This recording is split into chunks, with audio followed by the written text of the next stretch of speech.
You work just as hard as your neighbor. Maybe harder. Same hours. Same city. Same Costco membership. But somehow their life feels completely different from yours. It's not luck. It's not talent.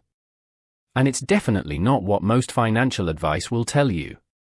There are 3 invisible lines that separate how money actually feels to live with, and most people never even see them. Here's something nobody teaches you in school. Wealth doesn't move in a straight line. It moves in phases. And each phase comes with a completely different psychology. A different set of fears. A different relationship with time, with sleep, with the future.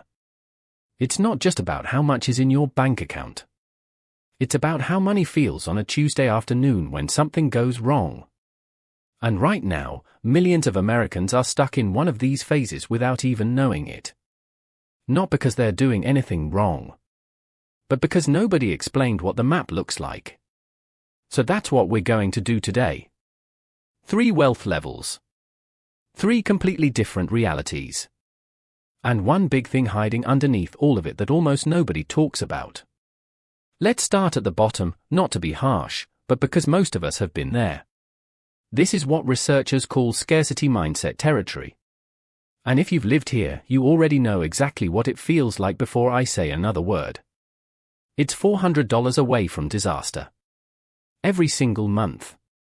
The Federal Reserve has tracked this for years. Nearly 40% of American adults, 4 in 10, can't cover an unexpected $400 expense without borrowing money or selling something. That's not a poverty statistic. That's your coworker. Your cousin. Maybe you, right now.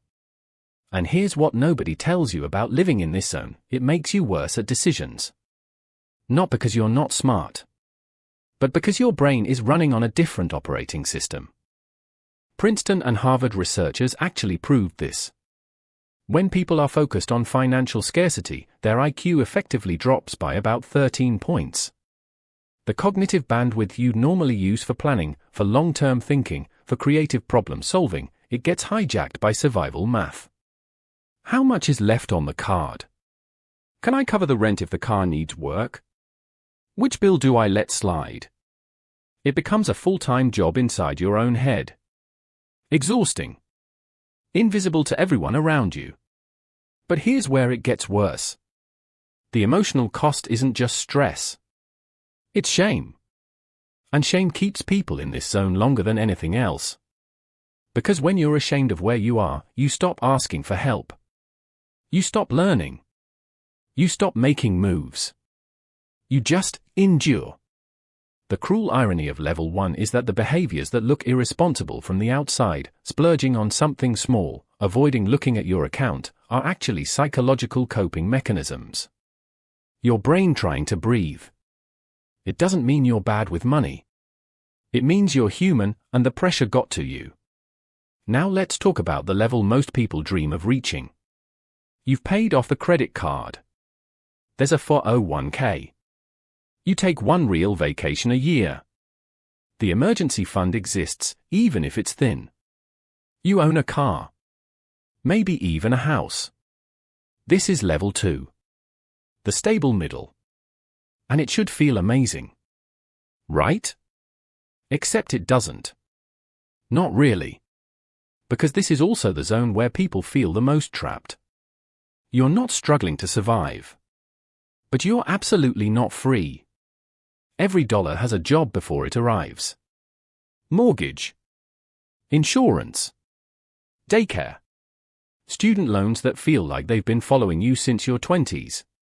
Car payment. Subscriptions you forgot you had. An HVAC unit that's been making a noise you've been pretending not to hear for 6 months. Economists call it the middle-class squeeze. You make more. You spend more. Net worth barely moves. The treadmill just gets faster.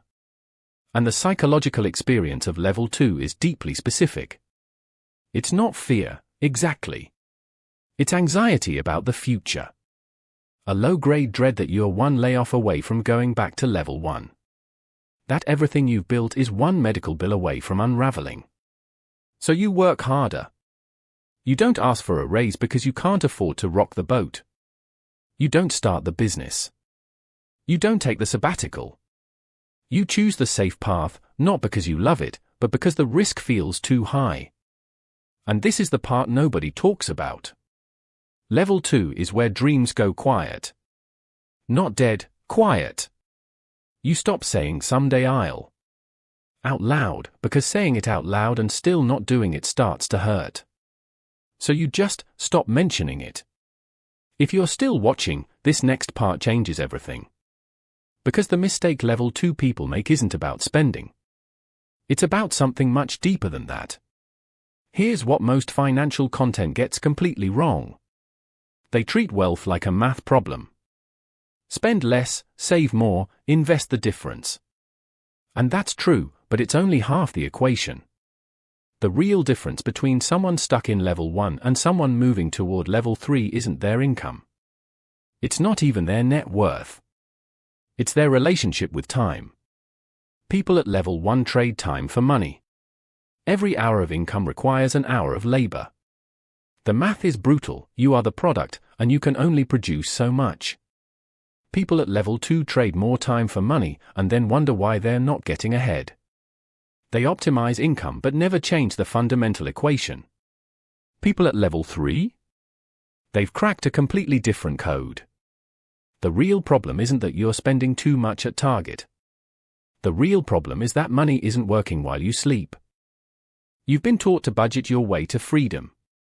But budgeting alone has never made anyone wealthy. It's the discipline of a prisoner, not the strategy of a builder. This is the twist most people never see coming. And once you see it, you can't unsee it. Level 3 isn't about being rich in the Instagram sense. Private jets, yacht selfies, that's not what we're talking about. Level 3 is about something far more powerful, optionality. It's when your assets generate enough return that you have real choices. You can say no to the job that's draining you. You can weather the storm without panic. You can take time off without unraveling your financial life. The psychological shift at level 3 is dramatic.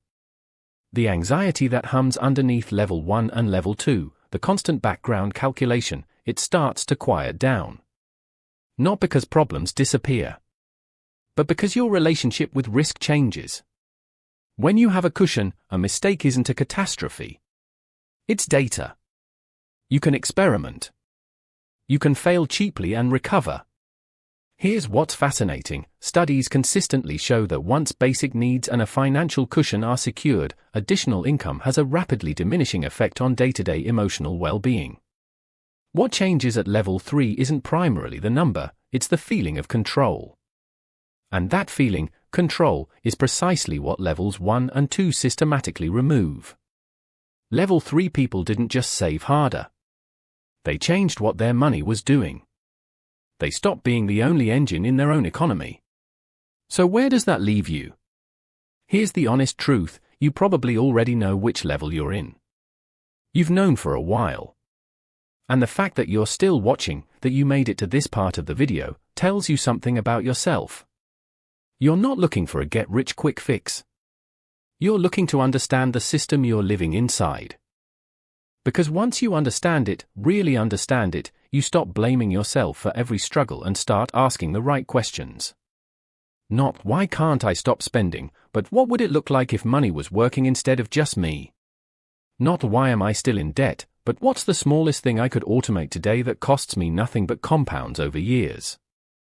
The move between levels is rarely one dramatic leap. It's a slow shift in what you pay attention to. What you optimize for. What you decide is actually the problem. 2 things. That's all. First, figure out which level you're actually in, not where you want to be, not where you wish you were. Where you actually are. Because the path out of each level is completely different, and taking the wrong medicine for your situation is how people spin their wheels for years. Second, find $1, not 100, not 1,000, that can start working instead of sitting. A single automatic transfer to an index fund. One less subscription redirected. Something that moves without you touching it. Because the gap between level 2 and level 3 isn't built all at once. It's built in the moments where you make a different decision than you made last time. One quiet, invisible, unglamorous decision at a time. And those decisions? They add up faster than you think.